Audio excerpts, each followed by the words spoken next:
Salve! Muito boa noite. Nós estamos aqui no Frente a Frente falando de política. Você sabe que a política interfere na sua vida, né? Define o seu aluguel, a educação dos seus filhos. É por isso que a gente traz sempre aqui o poder para conversar e dar explicações e, por que não, responder aqui às dúvidas nossas de cada dia na política. E trata-se de um momento muito importante. Uma eleição sempre é importante, mas esta vai mesmo definir os rumos do Brasil nas próximas décadas, né? Está aqui o líder do DEM na Câmara dos Deputados, o deputado Efraim Filho. Na verdade, ele é o líder do União Brasil e é a primeira vez que ele está sendo tratado assim. A homologação foi ontem pelo Tribunal Superior Eleitoral. Nós falamos aqui no primeiro bloco desta organização partidária. Deputado, partindo agora para a área mais prática do Congresso Nacional. A pauta é grande, o presidente Jair Bolsonaro definiu que em 22 lá as suas prioridades, armas e outros assuntos, e a Câmara tem a sua, mas ano eleitoral é difícil, né, de votar assuntos polêmicos assim. Zé, é extremamente desafiador, você está correto nessa percepção. A gente já vê que o próprio plenário da Câmara já é um ambiente resistente a polêmicas, a temas difíceis, né? Está todo mundo querendo, nesse momento, se dedicar à formação das chapas. Então, a pauta terá que ser uma pauta próxima de uma pauta consensual, né? Uma pauta que não traga grandes polêmicas, né? Votos que gerem ruído, né, com a sociedade. Então, eu acredito que será, sim, uma pauta mais leve. Eu até diria a pauta que não tratará tanto do macro, mas do micro, PLs. E o presidente da Câmara está ciente disso, está nessa linha? Tá, ele tem alguma pauta para seguir, vai enfrentar alguns temas, claro, que são de agenda, mas eu acho que, por exemplo, reforma administrativa, reforma tributária, tá certo? A pauta macro, eu acho muito difícil que ela possa fazer esse enfrentamento. Agora, por exemplo, questão da PEC dos combustíveis, temas da agenda microeconômica, temas da vida real. Permita entrar um pouquinho aqui nesse aparte, porque você fez um comentário, o aluguel, né, a vida das pessoas. A economia real tem cobrado uma fatura muito alta das famílias, né? É o preço dos combustíveis para quem quer colocar gasolina lá na sua motinha, lá na cidade do interior. É o preço da carne que está difícil de ir para o prato, tá certo, da família que mais precisa. Chega no final da semana, não sabe se faz a feira ou se compra o botijão, porque o gás está muito pesado. Você paga a conta de luz. Conta de luz na tarifa vermelha 2, tá certo? Tá difícil no final do mês de pagar. Então, eu acho que é o momento da Câmara e do Congresso se preocupar com esses temas da vida real para tentar dar essa resposta à sociedade, ao cidadão, ao contribuinte que está lá na ponta. Então, nesse tema dos combustíveis, eu acho que devia estar na pauta aí, então deixa eu me antecipar. Né, Denise? Porque tem um projeto tramitando no Senado e outro na Câmara, né? Duas PECs. Como é que vai ser ali? Porque a gente já cansou de ver essa história, quando tem um na Câmara e outro no Senado. O Senado aprova o dele, manda para a Câmara e acaba engavetado. A Câmara aprova o dela, manda para o Senado e também acaba engavetado e nada é aprovado.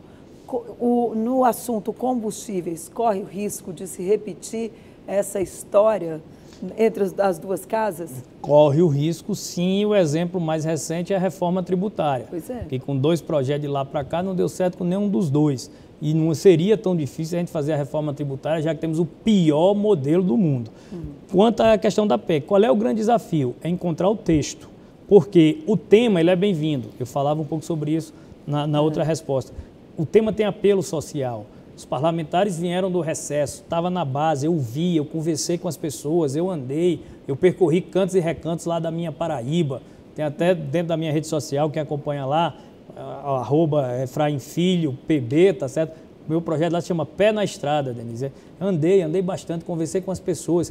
Então, eu volto para cá com uma sensibilidade muito aguçada dos temas que estão afetando a vida real das famílias, né? A gente está falando muito aqui para as famílias. Então, eu acho que na PEC de combustíveis, se a gente tiver que perder uma semana, 2, 3, para encontrar o melhor texto, na verdade a gente não está perdendo tempo, a gente está investindo na solução que será muito rápida. Para garantir uma aprovação, né? Porque se tiver um texto que seja de consenso, a aprovação será rápida na Câmara e no Senado. Então, em vez do conflito de vaidades, é muito melhor trabalhar de forma conjunta, encontrar o texto e dar uma resposta ao cidadão que lá na ponta está com água pelo nariz, está faltando fôlego, está sonhando com a retomada econômica de um cenário pós-pandemia que patina e não chega.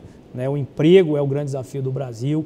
No final do ano passado, a gente tratou sobre a desoneração da folha de pagamento. O projeto de minha autoria foi talvez o grande tema do encerramento do ano. Já começa a dar alguns efeitos. Você vê que o CAGED tem trazido uma mudança na geração de emprego, mas é preciso mais. E é isso que as famílias querem. Elas querem saber de emprego, vida real, e não da discussão da letra fria da lei. É interessante que o presidente Jair Bolsonaro trouxe esse assunto para o sol, ou seja, deu transparência, e as pessoas agora descobriram que não é o dono do posto de combustível o responsável pelos aumentos consecutivos, e nem o governo federal, tem toda uma malha ali, a definição de preço. Agora, deputado, eu sou bem pessimista com relação a esses projetos aí de redução de impostos e tal, porque isso aí vai se perder e o preço vai aumentar. Não se revoga a lei natural da oferta e procura. Não, concordo. Se você tiver continuidade de inflação alta, a taxa de câmbio que tem uma interferência muito alta no preço do petróleo, no preço da gasolina. Então, mercado internacional. Mas entenda que seria sempre pior se você tiver uma carga de impostos alta. E nós vivemos um momento em que os governos batem recorde de arrecadação. Então, a gente está na hora de que o governo abra mão um pouco dessa arrecadação, tá certo? Para que possa ter uma solução lá na ponta para quem mais precisa. Porque para 20 centavos na conta do litro de gasolina pode não fazer falta para quem é rico, mas para quem conta lá o pão para colocar na mesa, tá certo? O profissional. O remédio na conta da farmácia, que é contadinho ali, tá certo? A mensalidade dos filhos na escola, que está difícil de pagar, isso faz diferença. Então, a gente tem que jogar com a vida real e acho que está na hora dos governos fazerem gestos, tá certo? Abrir mão da arrecadação para que a gente possa tentar controlar ou reduzir o impacto do custo de vida e da inflação, que está muito alto. Agora também tem uma outra discussão nesse contexto, que é as pessoas, o mundo está indo para a energia limpa e taxando, sim, a energia, o combustível fóssil. E o Brasil está indo na contramão, vai tirar impostos de combustíveis fósseis e, em vez de investir ali na energia limpa, não é aí. Tem muitos ambientalistas dizem que o que o país está fazendo agora em relação ao preço dos combustíveis é uma perda de tempo. O que devia estar discutindo era taxar as grandes big techs, esse outro veio aí que promete até mais promissor, uma vez que o mundo tende a largar os combustíveis fósseis. Vamos lá, aumentar imposto é sempre ruim, seja da Big Tech, seja dos combustíveis, seja de quem for. Aumentar imposto não deve ser solução, porque lá na empresa ela só repassa custo de imposto. No final, quem paga é o cidadão. Então, eu sou totalmente contra qualquer modelo de aumento de carga tributária. A questão da energia limpa, sou totalmente a favor, e olha que a Paraíba está dando exemplo nesse tema. Os maiores investimentos hoje de energia solar e energia eólica estão lá na Paraíba. A Iberdrola, que é uma multinacional espanhola, está investindo lá mais de 4 bilhões de reais no maior parque eólico da América Latina. A energia solar, o presidente Bolsonaro, Zé Maria, teve em Coremas, lá no ano passado, inaugurando uma usina de 300 mega. Agora lá em Santa Luzia vai ter uma 4 vezes maior, 1,2 giga. E para nós que sempre lutamos com a escassez de água, agora é o sol e o vento que estão gerando mais de 1.500 empregos diretos, investimentos. Agora, não é no estalar de dedos. Isso tem um tempo de transição e não dá para a gente abstrair que o combustível fóssil ainda pesa muito, principalmente no frete. Você tem um produto que às vezes sai barato, produto do agronegócio brasileiro, que para sair lá do Mato Grosso, o milho ou a soja, para ir vai ser o rebanho lá na Paraíba, tá certo? O custo do frete acaba saindo maior que o custo do produto. Então, essa situação tem que ter planejamento. No Brasil, às vezes, está faltando um pouco de organização, coordenação, para alguém mostrar resultado de médio e longo prazo. Nós nos ressentimos, como brasileiros, dessa perspectiva de médio prazo para saber que estamos em um rumo certo. Na inauguração de uma nova etapa aí da transposição do Rio São Francisco, aliás, há uma disputa lá cruel entre o presidente Jair Bolsonaro e o ex-presidente Lula sobre a paternidade do projeto, mas a obra é de quem tira a fotografia inaugurando, ou seja, do presidente Bolsonaro. Mas, assim, eu queria falar sobre fundos de pensão. O presidente Jair Bolsonaro falou muito ali de roubos e tal, e o senhor foi presidente, né, da CPI dos fundos de pensão. De lá para cá, uma CPI ela tem também o objetivo, além de levar a punição de pessoas, de construir maneiras de evitar irregularidades no futuro. De lá para cá, os fundos continuam bem administrados ou o que mudou na gestão dos fundos de pensão? Zé, nós estivemos aqui com você e Denise no Frente a Frente falando na época sobre a CPI. E eu tenho assim, a honra, né, de dizer que é hoje um exemplo de quando cita CPI que não acabou em pizza, que é a regra, a dos fundos de pensão está fora desse rol. Porque, pelo contrário, nós fizemos um trabalho que nem a própria Polícia Federal, o Ministério Público, tinham se debruçado de forma sistematizada. Você tinha um caso ali na FUNCEF, outro lá na Postales, outro lá na Petrobras, na Petro. CPI reuniu tudo. Nós reunimos tudo, conseguimos mostrar um modus operandi de assalto, tá certo? Que misturava tráfico de influência com a indicação de pessoas em postos-chaves, rolo nos negócios e o pior dos fundos de pensão, que quem pagava a conta era o contra-cheque do cidadão, o contra-cheque do pensionista. Ou seja, era a primeira vez que a corrupção vinha descontada em contra-cheque, porque o que era roubo eles apresentavam como prejuízo e aí tiveram aqueles rombos, né, milionários. Você vê que de lá para cá a CPI, pelo menos o trabalho que fizemos, tiveram várias operações da PF, a Operação Greenfield foi a mais destacada, mas várias outras operações que levaram à prisão de gestores e de lá para cá, pelo menos um susto na turma, eu acho que a gente deu.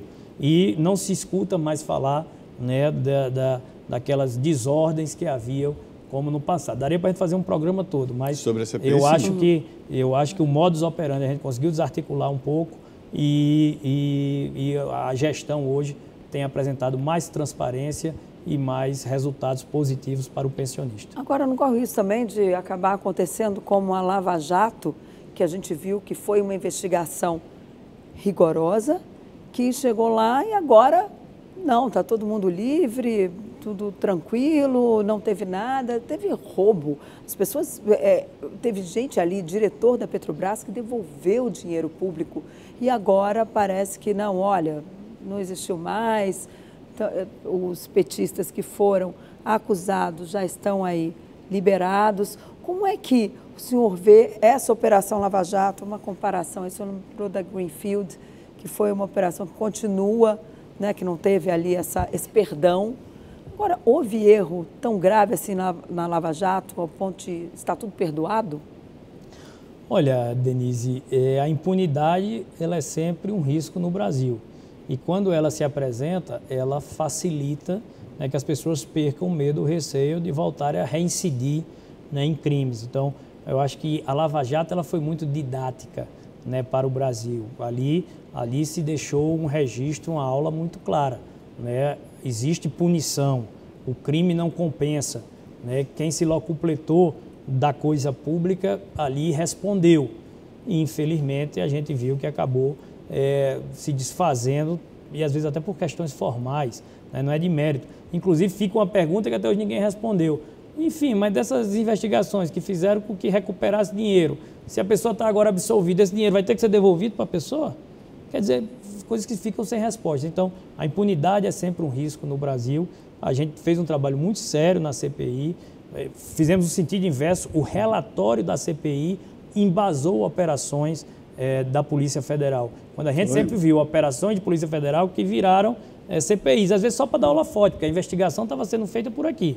Então, acho que assim, eu tenho esperança, eu não desisto do Brasil e acredito que a gente pode retomar, né, um rumo de um Brasil que não tem a impunidade como regra.